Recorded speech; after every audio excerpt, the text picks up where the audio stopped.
I've spent years preparing for failure. What if the business fails? What if nobody watches? What if nobody gets it?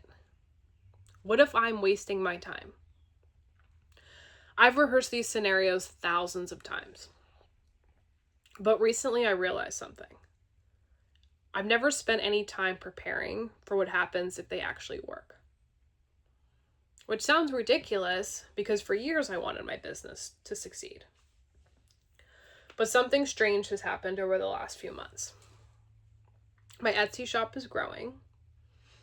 I got my first YouTube subscriber. People are buying my work. And instead of feeling relieved all the time, I've noticed moments where I actually want to pull back. For the longest time, every sale I got felt like a fluke. I would literally tell myself, I think I'm being pranked. If somebody bought a reading, I'd be like, well, that's cool, but, that's just a one-time thing. Or if somebody left a nice review, I'd be like, well, that's nice, but maybe I got lucky. And weirdly, there was comfort in that. Because if nothing happens, I could always tell myself, I just needed more time. But now I have repeat customers. Now people come back. Now I have over 20 sales. And suddenly, the question isn't, can I do this? Now it's becoming, what if I can? 6 months ago, I was sitting in my RV, wondering if this business would work, hoping people would buy, hoping I wasn't wasting my time, hoping I wasn't delusional. Today I was sitting at my desk filling customer orders. And those are two completely different realities. The weird thing is, that's when some of the fear started showing up. Because when you're hoping, failure is theoretical.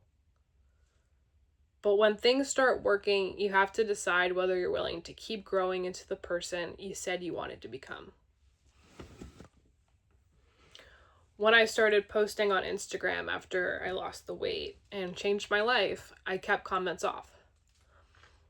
At first, I told myself it was because I wanted privacy. And that was partly true. But I think another part of me wanted distance. I wanted people to see me, but I didn't necessarily want them to interact with me. I wanted to control how much of me was available. So I started thinking about this.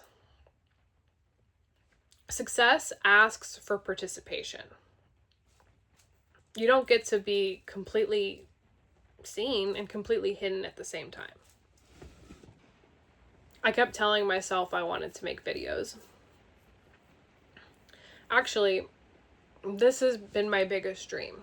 I've always wanted to talk about life, share my insights, teach. And for a long time, I would talk to myself and say, like, this is what I wanted to do, but I'd always find an excuse. It's not the right time. I don't have the right equipment. Like in the last video, I was saying, like, I don't know if I have enough of my own experiences to share. But when I finally sat down and uploaded that video, I realized something. I wasn't afraid nobody would watch. I was afraid somebody would watch. Because if nobody watches, nothing changes. But if somebody watches, now I have to decide whether I'm willing to keep showing up. And it's making me realize success changes things. Success asks you to take up more space. Success asks you to become more visible. Success asks you to stop treating your dreams like fantasies and start treating them like responsibilities. And I think that's where some of the fear comes from. Failure protects your identity in a weird way. If something doesn't work, there's always an escape hatch. You can tell yourself, maybe I wasn't really trying. Maybe I was too late. Maybe I didn't really give it everything. Maybe it wasn't meant to be. Success removes those excuses. Success asks you to stand there and find out who you actually are. And I think that's what I've been wrestling with lately. For a long time, I was afraid I was wasting my time. I was afraid I was betting on something that would never actually happen.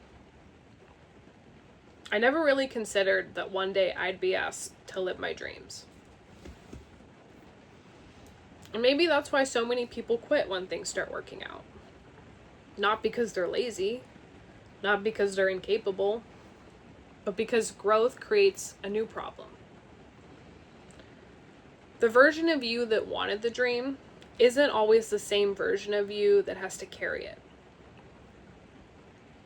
I think we assume the hardest part is getting the opportunity, or the sale, or the audience, or even the chance. But sometimes the hardest part is accepting that it's here. Because once it's here, you can't hide behind your potential anymore.